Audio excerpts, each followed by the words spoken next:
video game adaptation. I think it's a word that's scary for a lot of people, and certainly the track record on these adaptations aren't particularly good. But something I think people don't really take a look at are stage adaptations of games. And today, I want to talk about one of them and talk generally about them in general. And today, we're going to be focusing on a little known series known as Dragon Quest. And like with anything, we've got to go back to the beginning. So let's take a quick history lesson on Dragon Quest. There once was a man, and his name was Yuji Horii. Yuji Horii loved games. He was a fan of Dungeons & Dragons and computer games that were heavily based off D&D like Wizardry. But he felt like these games had a hard barrier to entry, and so he yearned to make an RPG that was easy to pick up and play. Then a new game console was making waves in Japan. The console was known as the Famicom, or NES in the States. So Yuji got to work making this game, and with the help of Akira Toriyama of Dragon Ball fame to do the art, and a well-known composer in Japan at the time, Koichi Sugiyama, to make the music, Dragon Quest would hit shelves in Japan in 1986 and be a smash hit. It would then go on to be one of the country's most beloved gaming franchises and inspire many, many games to come. It would be an understatement to say that Yuji Horii isn't one of the most influential people in gaming history. But he's not the focus of today's video. Now it's time to talk about Koichi Sugiyama, the sound of Dragon Quest. Koichi Sugiyama started his career in 1968 and would compose the music for animated films like The Sea Prince and Fire Child and Cyborg 009. He also assisted for the music on Godzilla vs. Hedorah, where he would compose a single for the soundtrack. Now, how does a composer of such renown in Japan get involved in composing for games? He called them, in fact. Turns out he was an avid fan of games and wrote letters to Enix Company expressing his opinion on their games. He constantly sent letters throughout the 80s, and Enix eventually asked him to compose music for their games, and he agreed. In 1986, his second major project would be Dragon Quest, and the rest is history.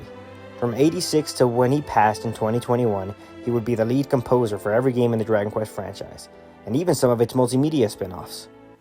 What do you get when you get Japan's biggest classical composer and the want to make a stage play about Dragon Quest? Well, if you guessed a ballet, you'd be right. Star Dancers Ballet, a ballet company that has been around since 1965, wanted to make an adaptation of Dragon Quest. And so, in 1995, they got the rights to it and started production on Ballet Dragon Quest.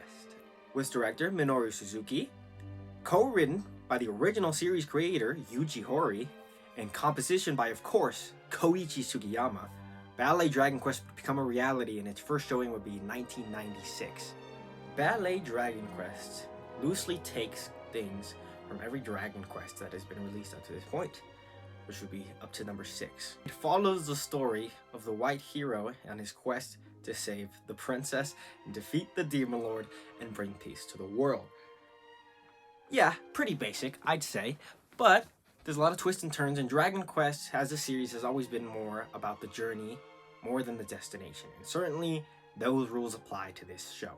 The hero goes on a quest to defeat the demon lord. On his way, he meets companions, has some fun, learns some terrible truths about the world, about himself, and about his family. There's a lot of love, there's a lot of drama, there's a lot of laughter, and even some dirty jokes thrown in there for good measure. And even a big twist in the second act that I totally saw coming, but it was still pretty nice to watch. I personally really enjoyed the show, and I wish I could show more footage of it, but I don't want to I don't want to get in trouble with any Japanese company making this video. And as of today, there hasn't been any official releases in the States. The show even still continuing today, with the last performance as of the making of this video being in January of 2024. Although the version that I watched and the version being performed today seems to have changed quite a bit. I'm not sure what year the performance I watched took place in, whether it was the original 95 version or maybe a 2000s version of the show.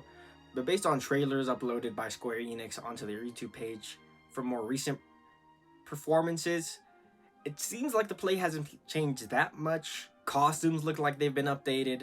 One of the characters seems to have changed. The warrior seems to have turned into the fighter, but from what I could tell from the trailer, they play the same role. But it seems like the main story has stayed the same throughout the years. So if you ever find yourself in Japan, and the play happens to be there, I'd actually recommend go seeing it. It's actually something that I want to do now. And hopefully I get the chance to one day. Yeah, that's Ballet Dragon Quest. Yeah, Japan doesn't really shy away from these adaptations. I'd call Japan the forerunner on game adaptations. Basically, for any big property, there's bound to be something. I mean, for example, if you would look at something like Persona, there is many Persona adaptations on 3, 4, and 5. 3 being a musical, and there's a bunch of others out there if you want to dig into your research. I'll flash a few images up real quick. The States, on the other hand, I really couldn't find much, but the future is looking bright.